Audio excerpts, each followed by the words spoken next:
আসিব ফিরে, লিখেছেন কবি জীবনানন্দ দাশ।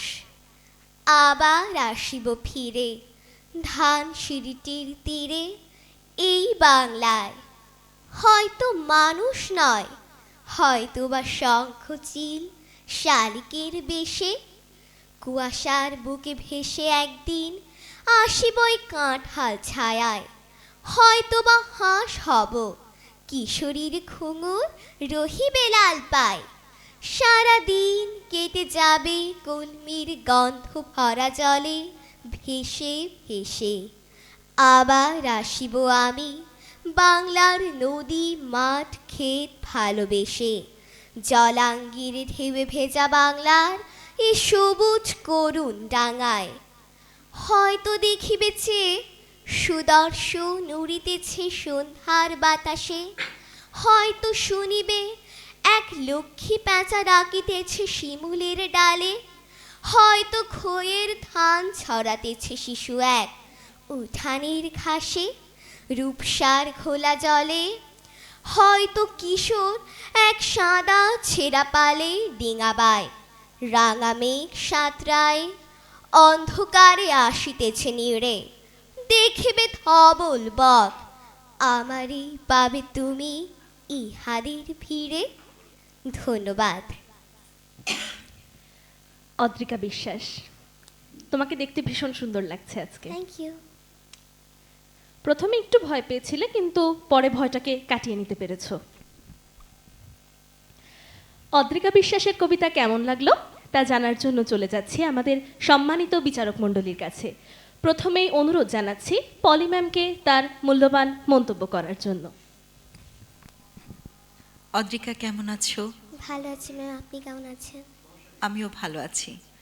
আগের পর্ব থেকে অনেকটাই উৎফুল্ল লাগছে, মানে কিছুটা ভয় কাটিয়ে উঠেছো। আচ্ছা, জীবনানন্দ দাশকে কোন কবি বলা হয়? রূপসী বাংলার কবি বলা হয়। কেন? কারণ তিনি বেশিরভাগ কবিতায় বাংলার একটা ছোঁয়া লাগিয়েছিলেন।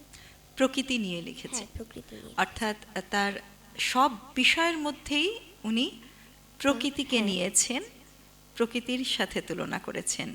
যেখানে উনি বেদনার কথা, কষ্টের কথা লিখেছেন, সেখানেও প্রকৃতির মাঝে এসেছেন। যেখানে ভালোবাসার কথা লিখেছেন, সেখানেও প্রকৃতির মাঝে এসেছেন। আর প্রকৃতি বন্দনা তো করেছেনই সব কবিতায়। আবার আসিব ফিরে, এই বাংলায়, তাই না? বাংলায় আসতে চাচ্ছে। অদ্রিকা, ভালো করেছো। জীবনানন্দ দাশ প্রথমে ভাবছিলাম, আমি এবং কাজল ভাই দুজনেই বলছিলাম যে না, ছোটদের জন্য জীবনানন্দ দাশ একটু কঠিন। সেই তুলনায় ভালো করেছো, মানে কঠিন বিষয়টা তোমার মতো করে তুমি সহজ করে করেছো। এটা ভালো লেগেছে যে প্রকৃতির প্রতি যে ভালোবাসা, সেটা তুমি তোমার মতো করে উপস্থাপন করেছো। কিন্তু কিছু কিছু উচ্চারণ, যেটা আমার একটু কানে লেগেছে, এবং মহাপ্রাণ ধ্বনি যেগুলো, খর উচ্চারণগুলো এবং র এবং র, এই দুটির পার্থক্য দুই এক জায়গায় কিন্তু লাগিয়েছো এবং খুব সুন্দরভাবে লাগিয়েছো, কিন্তু দুই এক জায়গায় আমরা ছুটে গেছি। এটাই স্বাভাবিক, হয়তো ভয়ের থেকে পরবর্তীতে এটাকে জয় করবে আমি জানি। এছাড়া ভালো হয়েছে। আর তোমার উজ্জ্বল ভবিষ্যৎ আমি কামনা করছি। ছেড়ে যাবে না আবৃত্তিকে, এইটুকুই শুধু তোমাদের প্রতি আমাদের আকুতি থাকবে বা আবদার থাকবে। ধন্যবাদ। ধন্যবাদ ম্যাম। ধন্যবাদ ম্যামকে। অদ্রিকা, ম্যামের দেওয়া উপদেশগুলো অবশ্যই মনে রাখবে। এ পর্যায়ে অনুরোধ জানাচ্ছি কাজল ইসলাম স্যারকে তার মূল্যবান মতামত দেওয়ার জন্য। অদ্রিকা, আমাদের এ পর্বে কবিতা আবৃত্তিটা নির্ধারিত, সবার জন্যই একই কবিতা। আমরা আরেকটু যাচাই বাছাই করার জন্য, যেহেতু এটা চূড়ান্ত মানে ফাইনাল পর্ব, আমরা আরেকটা সেগমেন্ট রেখেছি। সেটা হলো একটা তালের কবিতা শোনাতে পারবে? হ্যাঁ, শোনাও। তালের কবিতা শোনানোর জন্য প্রয়োজন তাল, আর তালের জন্য প্রয়োজন তবলা। আজকের এই প্রতিযোগিতায় তবলায় রয়েছেন শিমশন হালদার। আবোল তাবোল লিখেছেন কবি সুকুমার রায়। মেঘ মুলুকের ঝাপসা রাতে রামধনুকের আবছায়াতে তাল বেতালে খেয়াল সুরে তান ধরেছি কণ্ঠপুরে। হেথায় নিষেধ নাই রে দাদা, নাই রে বাঁধন, নাই রে বাঁধা। হেথায় রঙিন আকাশ তলে স্বপন দোলা হাওয়ায় দোলে। সুরের নেশায় ঝর্ণা ছুটে আকাশ কুসুম আপনি ফোটে। রঙিয়ে আকাশ রঙিয়ে মন চমক জাগে ক্ষণে ক্ষণ। আজকে দাদা যাবার আগে বলবো যেমন চিত্তে লাগে, নাইবা তাহার অর্থ হোক। ঠিক আছে ঠিক আছে অদ্রিকা। এইবার যেটা আমাদের পলি হক বলছিল যে জীবনানন্দ দাশ তার কবিতা, তার কবিতার লয়, তার কবিতার একটা রোলিং টোন আছে, তার কবিতার নিজস্ব একটা চলন আছে।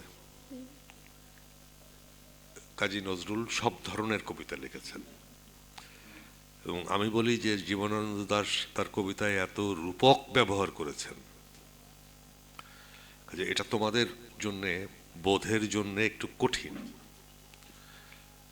তারপরেও তো আমাদের বাছাই করতে হবে এবং এটা চূড়ান্ত পর্ব, এই জন্যই এরকম কঠিন একটা বিষয় দেওয়া হয়েছে যে এটা কে সাঁতরে পার হয়ে আসতে পারে।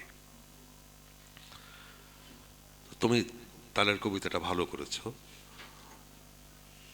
আর জীবনানন্দ আরো ভালো করার জন্য তোমার জীবনে এখনো অনেক সময় পড়ে আছে, নিশ্চয়ই এটা অনুধাবন করবে এবং আরো ভালো করবে। ধন্যবাদ স্যার। এ পর্যায়ে সম্মানিত বিচারক মণ্ডলীকে অনুরোধ জানাচ্ছি অদ্রিকাকে তার গ্রেডটি প্রদানের জন্য।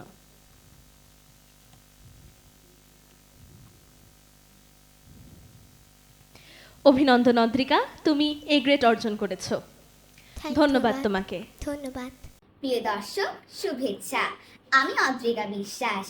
ক শাখার আবৃত্তি বিষয় হতে সবুজকুড়ি সিজন 2 প্রতিযোগিতায় অংশ নিয়ে আমি ফাইনাল পর্বে পৌঁছে গেছি। আমার পরিবেশনাটি যদি আপনার ভালো লেগে থাকে তবে একটি লাইক ও শেয়ার করে আমার পাশে থাকবেন। ধন্যবাদ।